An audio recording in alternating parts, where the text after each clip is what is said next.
likely to see another significant increase in cases and hospitalizations unless everybody plays a very different game than the one we all played at Thanksgiving. Our darkest days in the battle against COVID are ahead of us, not behind us.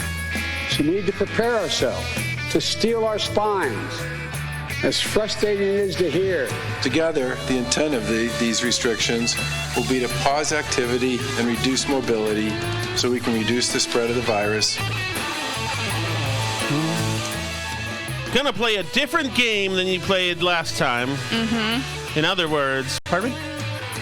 I said mm-hmm. Okay. What? Really, I just... Did you start recording today? I did. I have recorded, yes. I just was... I don't know. Sometimes when a 1570 marries a 910, you have to check up on these things. You are just high now with the launch of our merch store. I've been working a lot on the merch store. Our Twitter and Facebook followers have a lot of awesome ideas for the merch store, which I love. Keep them coming. Really, some fantastic ideas. Yeah, those are awesome. Thank you very much. Those are brilliant. Keep those coming. It's very funny. I love the idea of the 1570. What is it? The 1570 project. Oh, that is brilliant. Who wrote that? That was on Twitter. Yeah, somebody. That was Tactical Preppy on Twitter. Brilliant. Well done.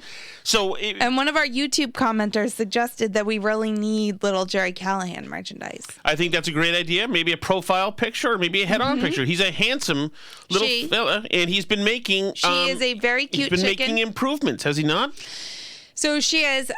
She has been inside because the snow. Not inside the house. Inside Tom and I constructed, based on my vision.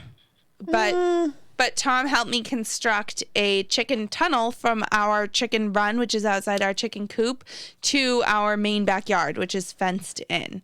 So the shed which we've turned part of into a chicken coop, behind it is the chicken run, and the shed is kind of on the border of the fence. So there's are we asking people to come over and feed them while we're gone, Alice? Because I don't know if they need to know this. Well, anyway, a chicken run, by the way, is a little caged area where they can hang out without getting mauled. So their tunnel is it's covered in not chicken wire technically. What's that stuff called? Hardware cloth. It's hardware cloth. It's hardware cloth.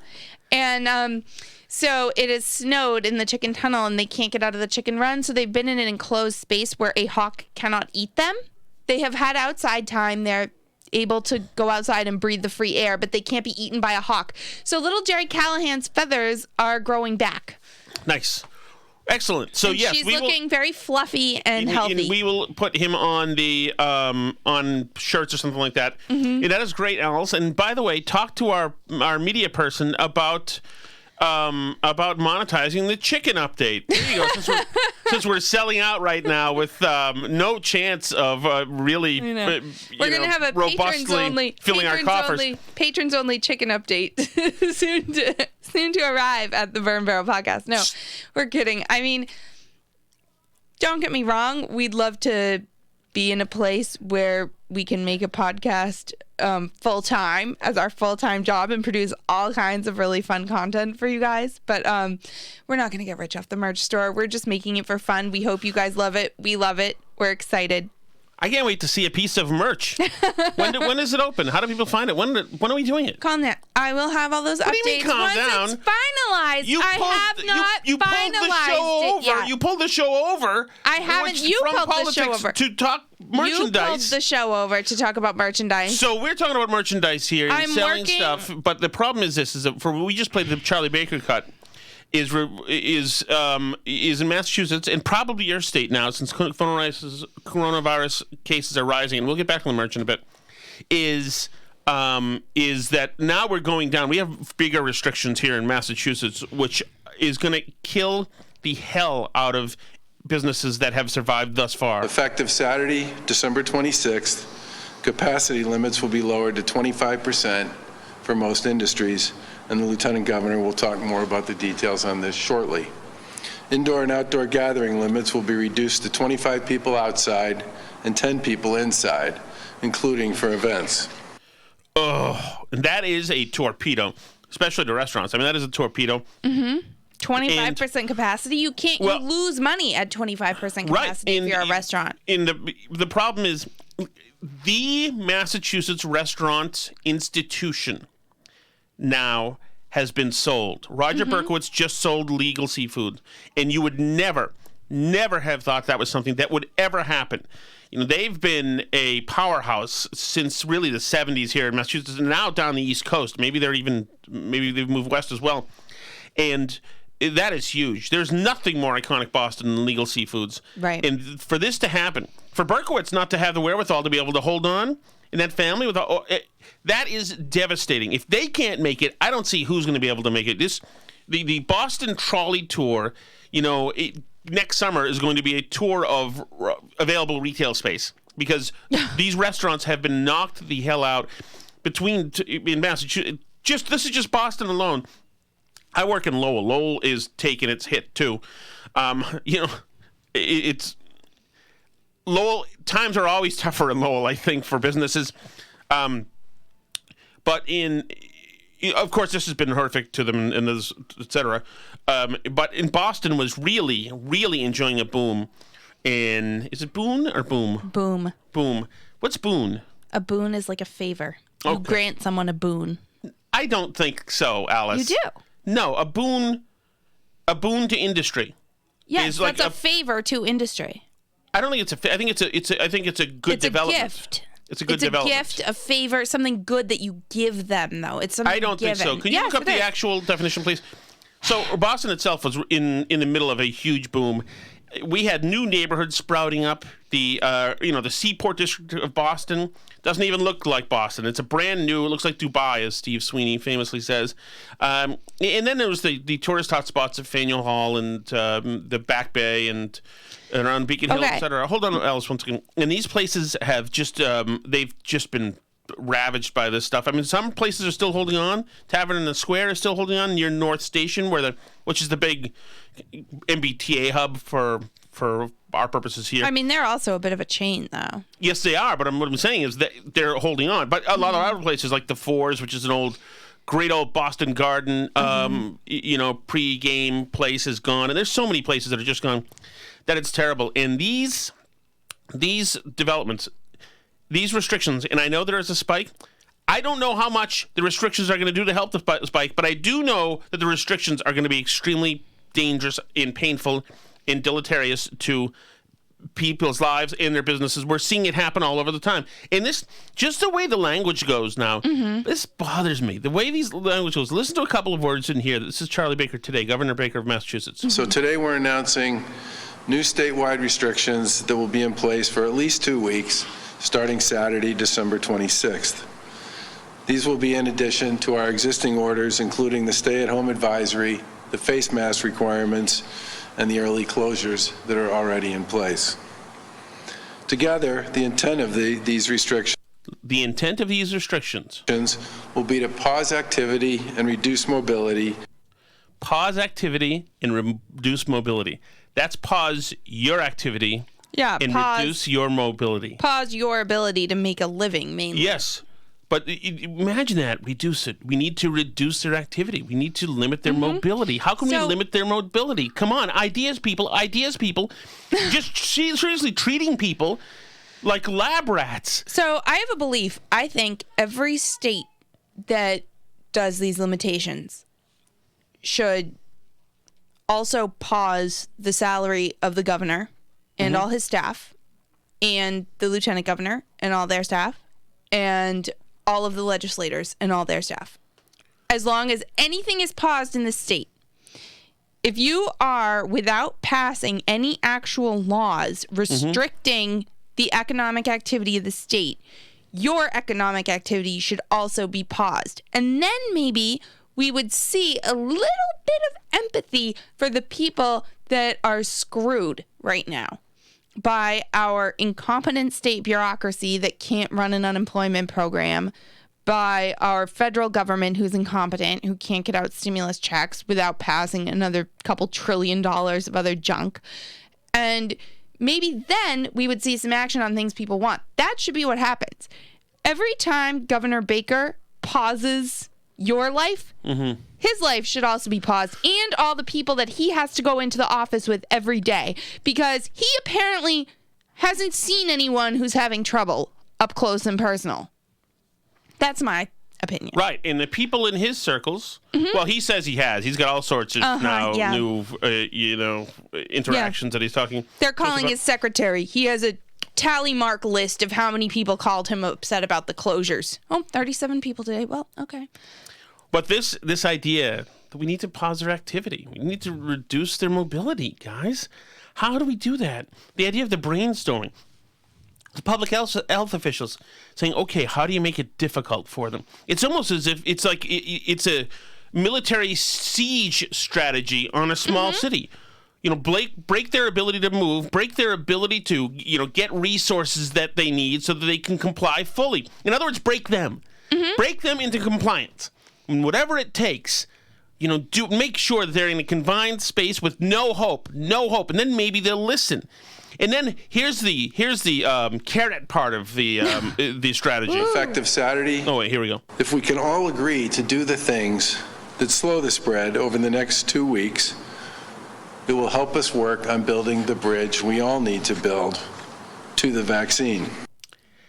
If we can just do this for 2 weeks, for the next 2 weeks, we'll be closer to the vaccine. This will all be over soon. You just have to do this again. Meanwhile, we didn't see this coming. These people, his ability to model out, how this thing's going to act is highly in question, I would say. Yeah, how many days are we now into 15 days to slow the spread? I mean, I know that's a federal government thing, but this is what everybody went along with. And Fauci said a few weeks to a few months, and all the state governors operated off this. How many times do you have to watch them change the story on what we should expect going forward before we just really can't believe anything they say anymore?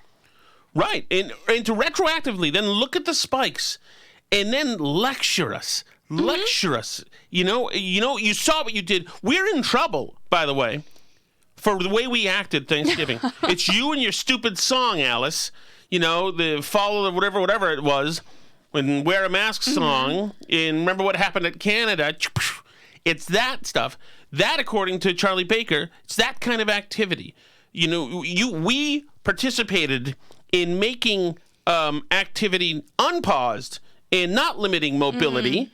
And so you see what happened? Our hospitals are now under significant pressure, and we're heading toward another period, this holiday stretch, when we're likely to see another significant increase in cases and hospitalizations unless everybody plays a very different game than the one we all played at Thanksgiving.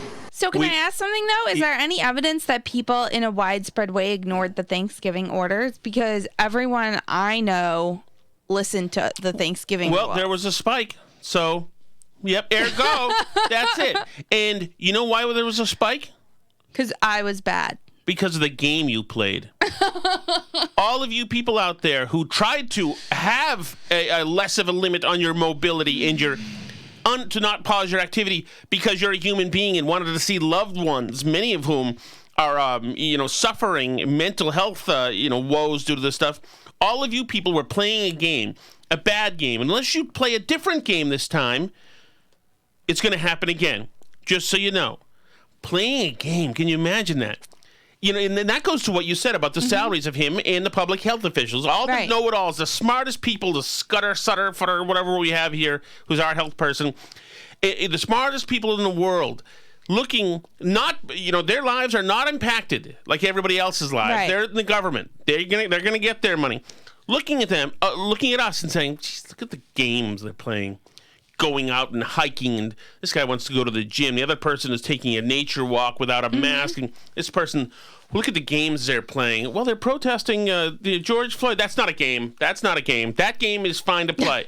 So it's funny that you say that, because Deborah Birx has now responded to the criticisms of her for getting together with her family over Thanksgiving. And what she said is that to drag my family into this, when my daughter hasn't left that house in 10 months, my parents have been isolated for 10 months. They've become deeply depressed, as I'm sure many elderly have, the health official said Tuesday, appearing to respond to the reports about our holiday gatherings. These are all very difficult things. That's right.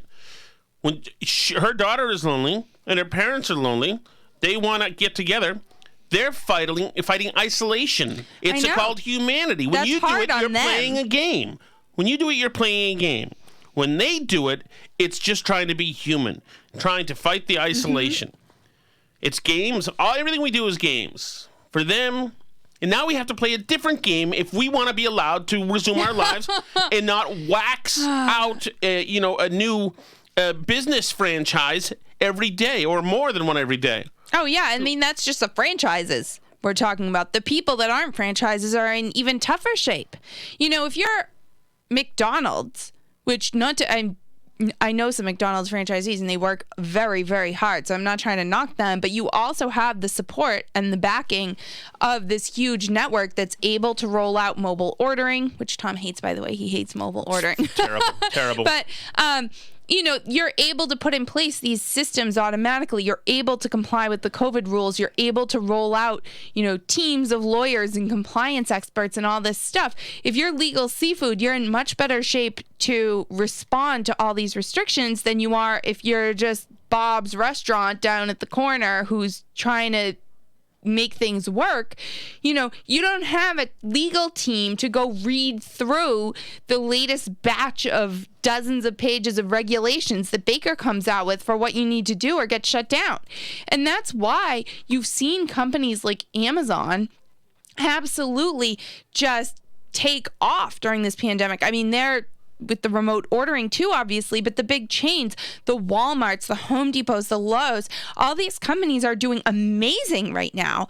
And the little guy is struggling. This pandemic has been the worst possible thing for small business, not because of the pandemic itself, but because our response to it has hit small business so much harder than big business. That's the problem with these excessive government regulations, is it doesn't hurt the big guy. It hurts the little guy. They're the ones who cannot afford to comply with all these complicated things that change day to day. Day to day, what small business owner do you know that has time to watch every one of Governor Baker's press conferences and pore over his latest set of orders that he comes out with from his staff that's all getting paid right now?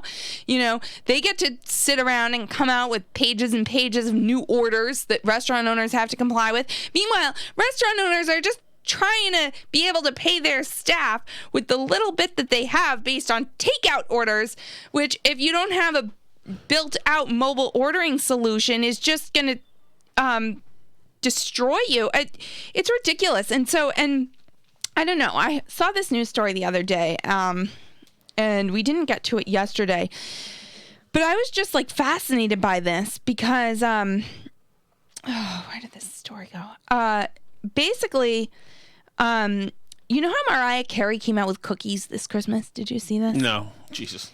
She came out with a line of cookies. And I don't know if you saw, but Tyga, who's some kind of musician, I must have missed 60 minutes. Has a brand of chicken, fried chicken that he came out with and stuff. So the way these companies work is it's a company called Mr. Beast. Okay, so I heard about them. They suddenly have 20,000 locations in the country or something. Right. So what do you think their 20,000 locations are? Okay, so the company's the latest iteration is Mr. Beast, but it also did Mariah Carey's cookies and Tyga's chicken things and whatever, and a few other kind of celebrity-backed ones. So this is a venture capital company called Virtual Dining Concepts, founded by Robert and Robbie Earl, who are a father and son. So basically what they do, he's the former CEO of the Hard Rock Cafe. Mm-hmm. And basically what they do is they hook up an influencer brand, like Mariah Carey's Christmas brand, and they franchise it, so they have local restaurants. They don't have any kitchens themselves. Mr. Beast has no kitchens. Right, it's like Amazon. Well, Amazon was, maybe. Maybe, but basically, and then they use DoorDash and Uber Eats to deliver the food. So for you as a consumer, you're just ordering Mariah Carey's cookies from Mariah Carey, but actually it's this company has hooked up the Mariah Carey brand with a local restaurant kitchen, and it's being delivered by Uber Eats. So basically, and they've had some issues with quality control, basically. because they haven't like fully vetted all these restaurants. Like there have been some complaints about the Mr.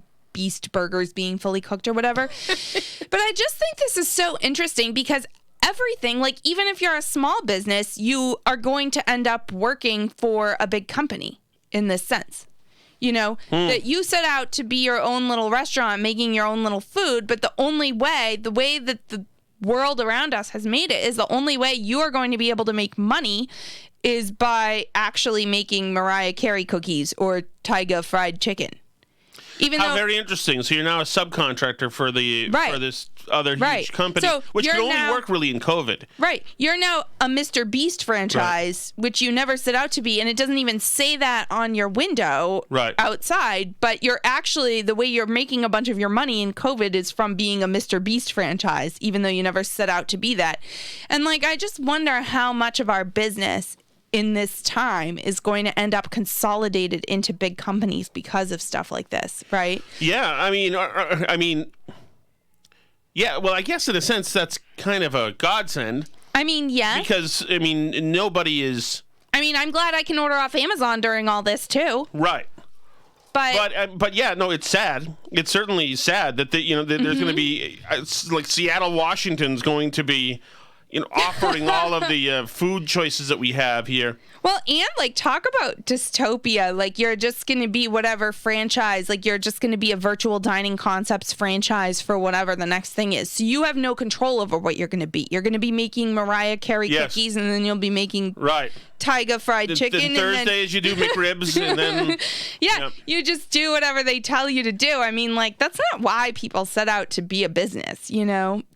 To make their own restaurant and serve their community. No, that's sad. That's sad. I mean, it's kind of I'm not trying to knock people for trying to make money during the pandemic because God knows they need whatever business they can get. So if Mariah Carey can lend her name to something and they can make some money, then great. But it is.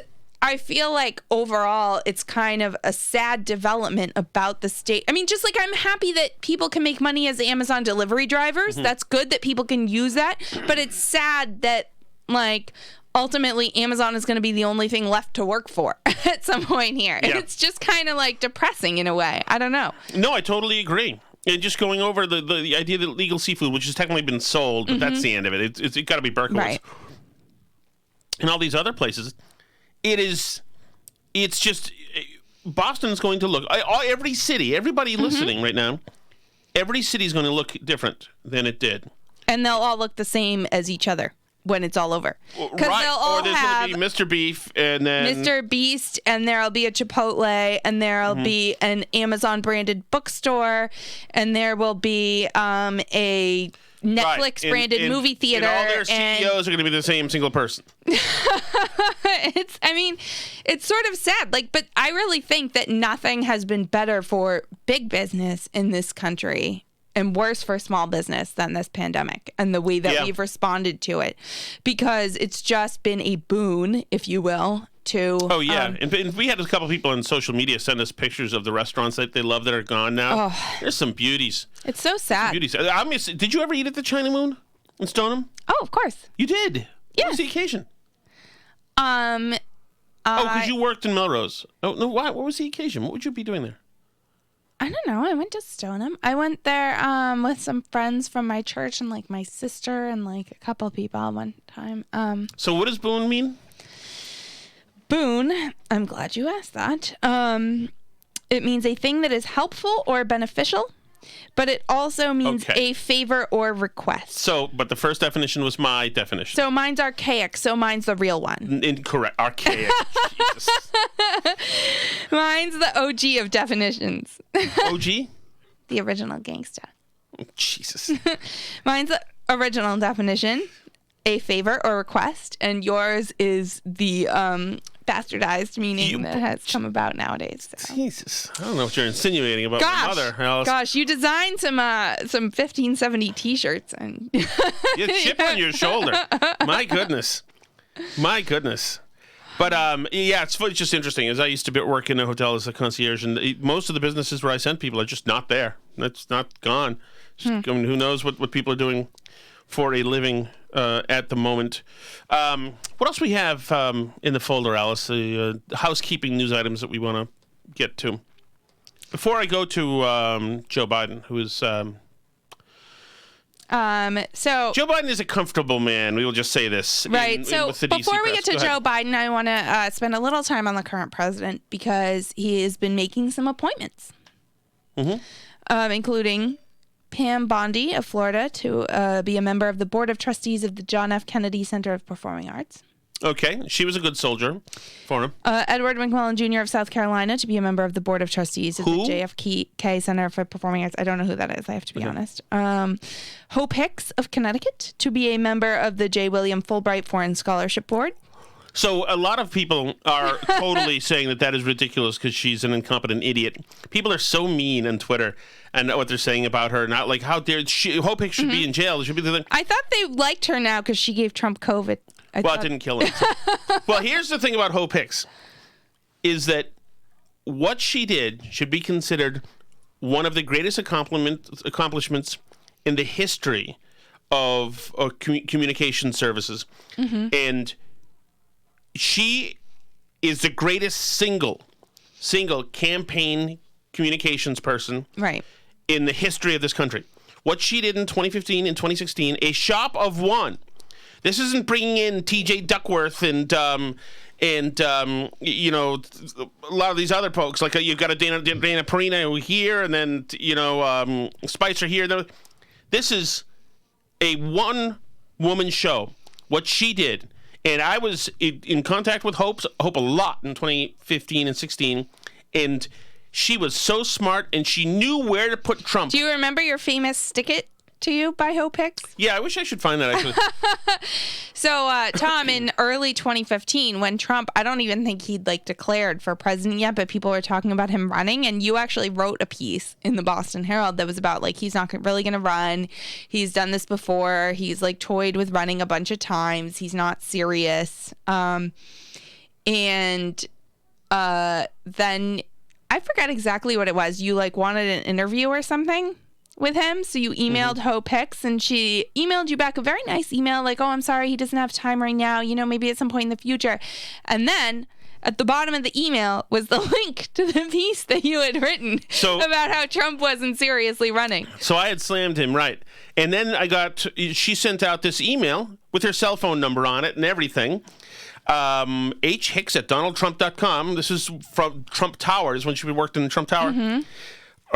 She said, there is this thing happening in 2015. When? Saturday, April 18th, 2015. What? Mr. Trump will be available to media immediately following his remarks at First and Nation Republican leadership in New Hampshire in the Crown Plaza in Nashua.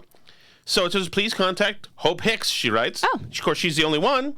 So I contacted her, and she gets back to me and says, I say, Hope, can we get him to come by our table on Radio Row? And she responds to me, hi, Tom. Unfortunately, Mr. Trump will not be able to stop by. I would love to introduce myself, though, and hopefully shed some light on the serious steps Mr. Trump has taken and the team he continues to build. Then she's got a link to my column that said, Shattuck, circus act not worth the peanuts. And then she said, it should be a great day in New Hampshire. All the best, Hope. Which was a stick it, which was such a good sign. Usually a PR person, a comms person, won't, throw you the bird when they're responding to you. They're still kind of a public relations face.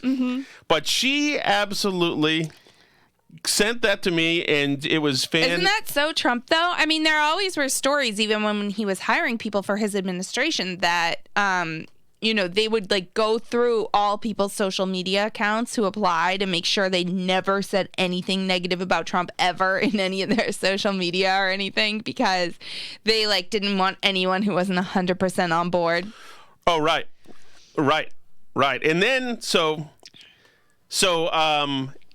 about 8 months later or whatever, I wrote a column that said something about that Trump would beat Hillary. No, it was the debate. It was the debate that a lot of people said Hillary Clinton won that first debate, but you said Trump won the first debate. Was that what that was? Yeah, so you were the only person, the only editorial person who wrote a big column praising Trump and saying he won the debate. And then Trump retweeted the article.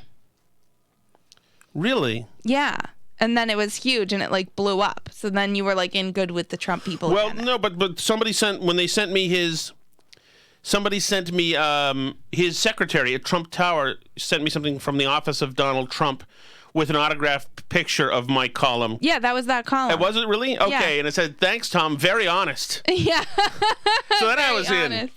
Then I was in. Because you were the only opinion writer who felt that Trump won the debate. So you were very honest. Everybody else was fake news. So from that day on, you were in with the Trump people. But yeah, Hope definitely stuck it to you there that one time. Oh yeah, that was wonderful. And then of course, because Trump is vindictive.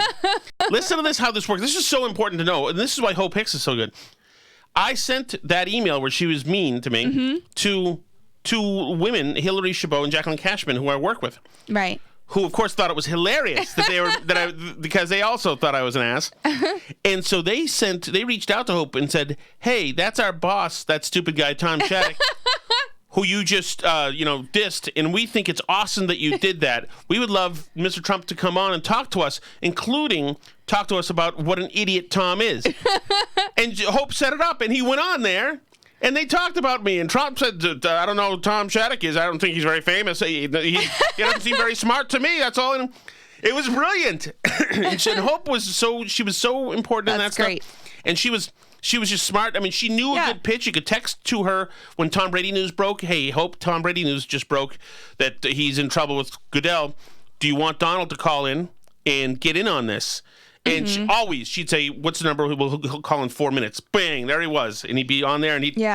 And he had a knack for that, and she had a knack for that. And what she did was incredible. Yeah, that campaign was her and Corey Lewandowski and who's the guy who was arrested in Florida?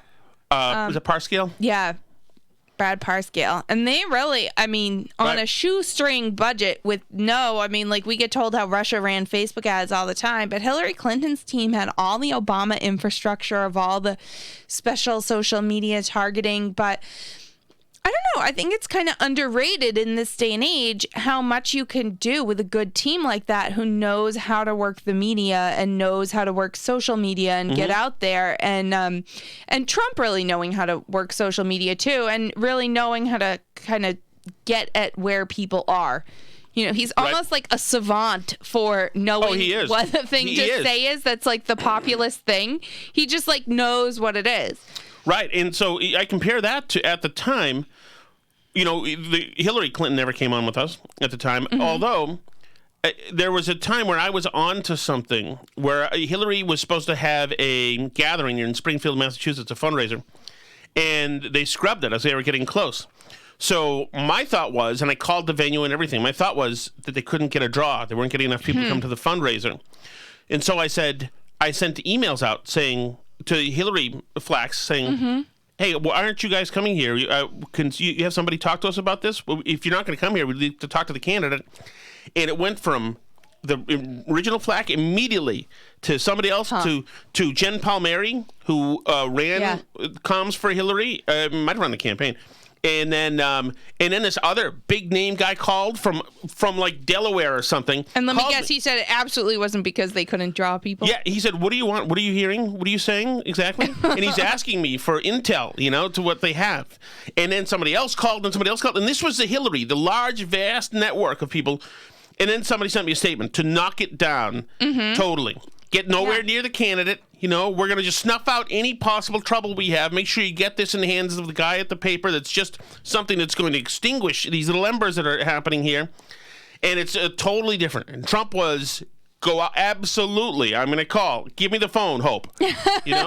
That was it. They can't keep him from the phone. That's part of the problem, too. It's the double-edged sword of Trump. And that's why I think, for all people hate Trump's Twitter, and, people always say, oh, if only he could just get out of his own way. But it's also, you can't get rid of that part of Trump because that's also the part that is the magic of Trump, too. So you can't have one without the other.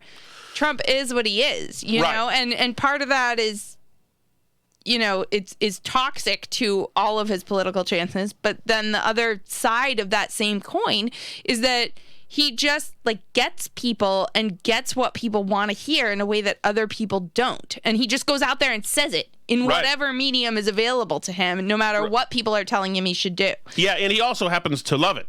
He wants to read Donald Trump's name, and you're going to end up in the very honest list or the dishonest list. And it can change at any time. Right. No, absolutely. You can be great. Mad Dog Matters can be awesome one day and a total traitor the next day. It just depends where you are in this scheme of things. So, so now Trump is scaring the hell out of the media is what he's doing. Now he's just screwing with people. Oh yeah, he's just trolling. Today at a photo spray in the White House, he had some people from the Defense Department, I think, in there.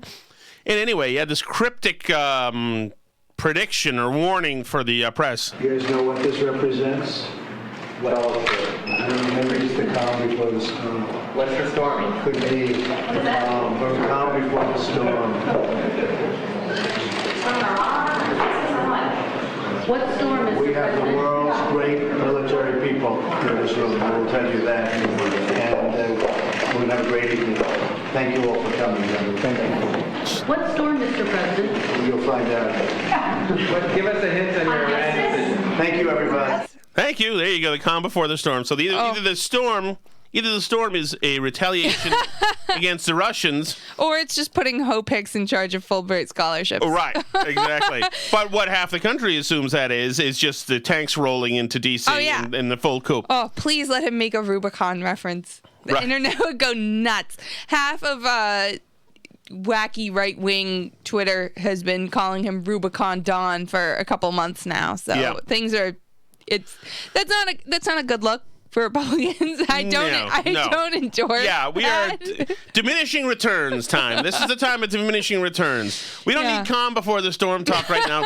We've got a little election in Georgia where the polling has gone badly now for Republicans. Right. I just saw a little meme on Parler where somebody had Trump's head on a picture of Julius Caesar. So that's again with the Rubicon stuff. That's not. Okay, 1570. Tell us what the Rubicon was. Everyone knows what the Rubicon is. Tell those of us who didn't. The Rubicon is the river that Julius Caesar crossed when he marched on Rome and ultimately ended up creating the Roman Empire instead of the Roman Republic because he decided to take it over after he'd been away on military campaigns. So he turned the military on his own city and got rid of the Republican government, he was actually a populist. He was quite popular with the common people and just not with the ruling class of out-of-touch patricians who were running the Roman Senate. So it is funny because this is a time right now where there are more Caesar references than ever, but you know why?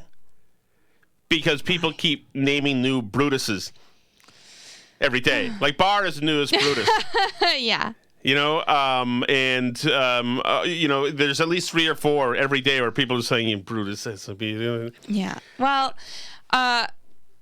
let the record show, I don't think Trump should cross the proverbial Rubicon and march on Washington to hold on to power. I don't think that's a good look for Republicans. Trump's pretty old. Even if you were to put Trump in there for another 4 years, if the Supreme Court or whatever fantasy land we're living in were to overturn the election and put Trump in, Trump's not going to be there forever. You need to build a more lasting thing than this. These cults of personality can't rest on the strength of just one person over time. I mean, I think that he's built a really great space in the conservative movement to talk about kind of more populist concepts. For example, I still see these conservatarian eggheads on Twitter complaining about people getting stimulus checks. Why are people who never were out of a job getting stimulus checks? Because the pandemic has put a lot of economic pressures on people, not just losing jobs, although that is a thing. Some people have lost. Not everybody has a thriving T-shirt business. But some people have lost income and didn't qualify for unemployment. Some people have lost the ability to get childcare that they got before and have to spend more on that. Some people have lost their students' educational opportunities and have had to spend money on other ways of getting their kids educated if their kids aren't able to attend the public schools anymore and they're not able to stay home with them and teach them all day like some parents aren't. So it's there are a variety of reasons why people may or may not be able to make ends meet right now during the pandemic, and not all of them is tied to unemployment. And furthermore, as we've discussed on this show, state unemployment offices aren't built to cope with this level of demand.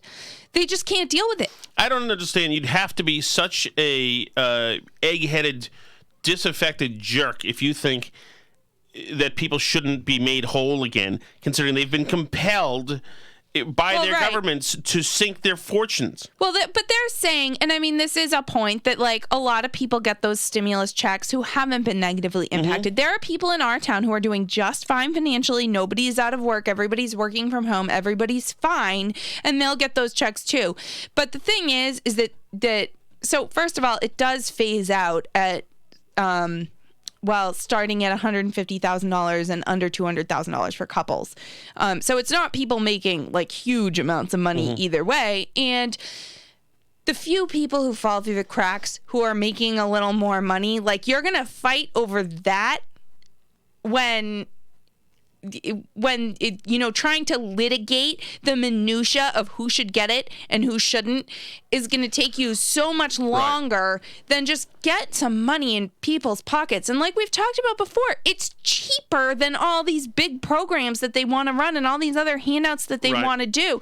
Just to hand people direct checks, it costs less money than administering these more complicated programs. And getting back to what the problem is here is that if we lose Georgia, if the Republicans lose Georgia, then this omnibus bill will just be the beginning. It will be absolute giveaways. Get in the green energy business if the Republicans lose Georgia, which is why I wish Trump would calm the hell down here. There's two reasons. One, Georgia. It's all about Georgia. Three reasons. It's all about Georgia. Two, you want the brand to be, and he should know this, intact for the private sector. I mean, come on, just say the Democrats cheated, but go start your news channel or whatever. Like, that's fine. And then three is that, what is three? Interior? Three is that, okay, hold on. So one was, what was one? One was, Georgia, okay? And two is because of the brand. Three is because you've got a new president coming in. The better you can look, it's going to contrast with this guy. Biden is a flawed dude. He is still not great. He has, the press is diving in front of any question that seems adversarial, but he's not ready for prime time. This guy does not have, he's not doing well, is what I'm saying. And today, Steve Doocy asked him a question. Only one reporter, of course, asked him a question. Biden a question, and this is as good as he can do, a question about Hunter Biden. Do you still think that the stories from the fall about your son Hunter were Russian disinformation at a smear campaign, like you said? Yes. God love you, man. You're a one-horse pony. It's a one-horse pony. Isn't it a one-trick pony? Yes, it is. Yes, and it's a one-trick pony, face pony show. One trick, it's a dog face pony show. It's a one trick. I'm not even sure what it is, but I tell you, thank you. I promise you, my Justice Department will be totally on its own, making its judgments about how they should proceed. Well then, thank you. Well, I don't see how they wouldn't be. No, not one scandal in the Obama administration. If we can all agree. Charlie. Here's the simple truth: our darkest. This is another thing. This was written down. Listen to this. This is why Trump needs to stand back and celebrate the vaccine, the Trump vaccine. Celebrate it, tout it every day. And then contrast that to the way Charlie Baker talks, to the way Joe Biden talks. This right here, what you're going to hear, this is how Biden leads a country. This is his messaging. Here's the simple truth. Our darkest days in the battle against COVID are ahead of us, not behind us. Frig! Christ, really? Well, that's not good, because the darkest days so far have us, what are we at, 300,000? Yeah. Dead? Roughly, yeah. So the darker days are coming? Jesus. I know that because Trump used optimism last year, that we're not allowed to ever use optimism. It's a bad thing because Trump used it. Yeah, we're not allowed to say American ingenuity might at some point help us get out of this mess or anything else. It's totally like we have everything to fear, including fear itself. It's like, you don't say that crap. So we need to prepare ourselves to steel our spines. As frustrating it is to hear, it's going to take patience, persistence, and determination to beat this virus. Did he say frustrating? No time to waste. As frustrating as a time to hear. Yeah, exactly. It's incredible. That's not leading. Why are you scaring the hell out of people? Just in case? Just so? The cynical part of me has some reasons why it might be good for a politician to scare the hell out of their population. Well, he's scaring the hell out of people because when it's a little better than the darkest days, when it's a little lighter than the darkest days, right, he can claim victory. Right. And so all of his handlers put it together and said, this is what we'll do, sir. This will be brilliant.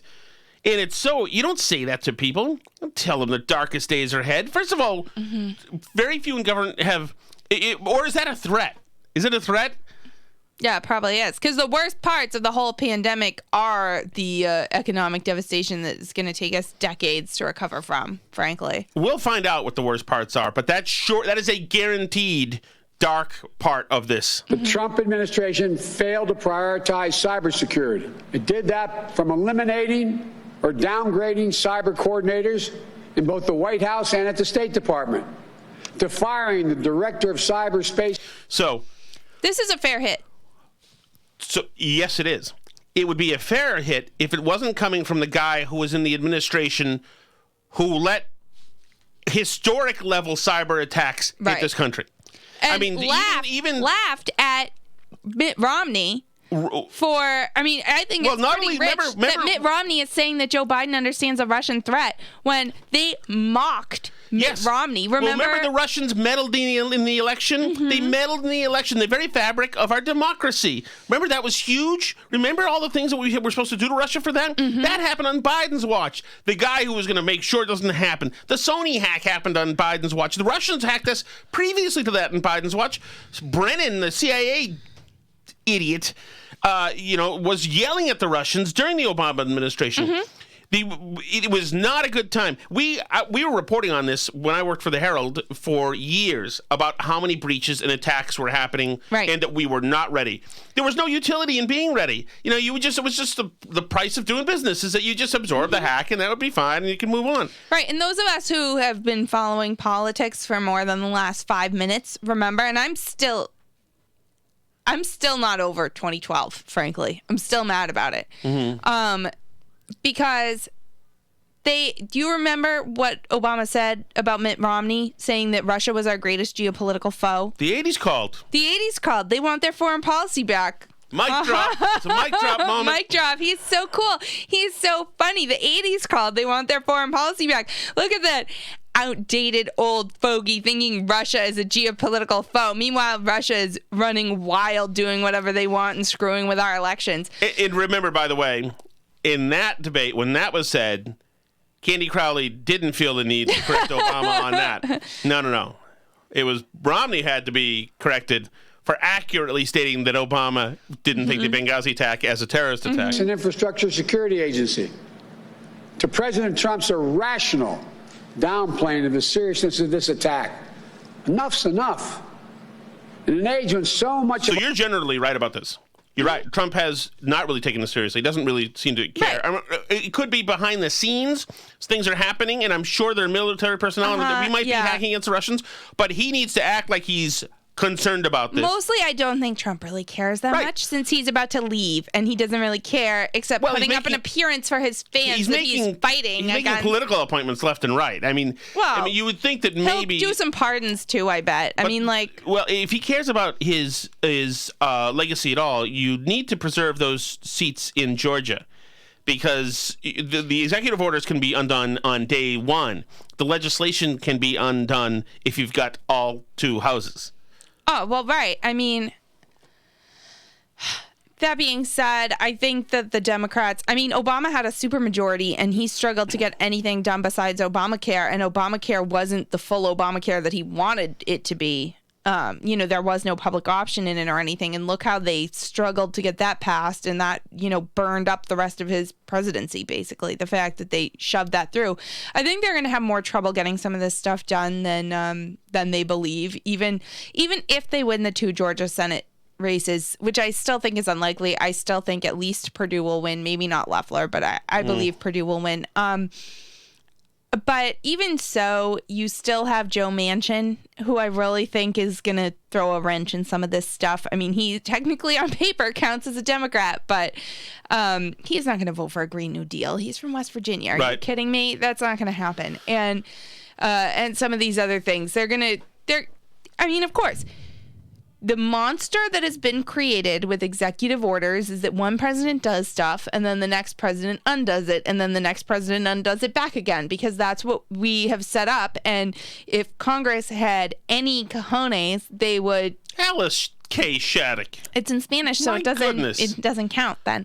But if Congress would stand up and take back some of their actual legislative power from the other two branches of government where they've just spread it out to, because they're a bunch of cowards and they don't want to actually have to make laws, which is their job. Right. That threatens re-election. Yeah. Right. Yeah. No. Which threatens fundraising. Yeah. If you have to vote on actual things, then that's too hard. It's much better. They're not there to take a stand. It's much better to just let the president do executive orders. It's funny, and the Supreme we say Court they're not there to take a stand. Things. But AOC's there to take a stand. Yeah. So there's a couple of them. I think there's some people out there. I think Mike Lee is pretty good. I think Josh Hawley's pretty good. There are some people that really are doing stuff on principle, which is great. But for the most part, the way Congress operates is they're trying to cede as much responsibility as possible from themselves to the president and to the Supreme Court, so that they don't have to make any hard decisions. Any hard decisions about abortion, any hard decisions about gay marriage, any hard decisions illegal about immigration, which might help, because it seems like kids are in cages every few years now. Somebody was tweeting recently those pictures of AOC at the border, crying at the border facilities. Yeah, those days are over. For the next 4 years, those days are over. Yeah, no, there's not going to be any crying outside. Actually, AOC might be crying outside the border facilities, even if Joe Biden's putting the kids in cages now. We'll see. We'll see how she could be. I mean, I think she's one of the few that might dislike Biden as much as she disliked Trump, possibly. Yeah, we'll see. And if the party tries to disenfranchise, they've already knocked her down out of committees that she wanted to be in. Oh, yeah. But if the party pushes around and tries to silence or disenfranchise in one way or another Bernie Sanders and the rest of the squad, those people are activists with sway, and they will make them pay for that. One guy who's in Congress who my wife loves, because you think he serves it to the libs, as you say, is Matt Gaetz of Florida, who's trending on Twitter because apparently, and we're told by the Twitter people who have unearthed this, that this happened yesterday or a couple days ago, very recently. He had what seems to me to be a drunken office party. I think this was at the TPUSA stuff. Oh, was it? Okay. Yeah, where they were shooting. Which is odd in itself, by the way, which is like half showgirls, this thing. They have half-naked women shooting money cannons into crowds of tightly packed young people at an indoor event. Mike Pence was just speaking there. It's so bizarre to me. It seems a little bit gratuitous for the time we're in right now, and so does Gaetz singing. It's a new twist, I guess, for Republicans to be the ones doing all this stuff. But here's Matt Gaetz kind of garbage, singing a good song, though. Alice, you know the song, right? Mm-hmm. Matt Gaetz doing karaoke. Alice, please sing along if you know the song. You know the song.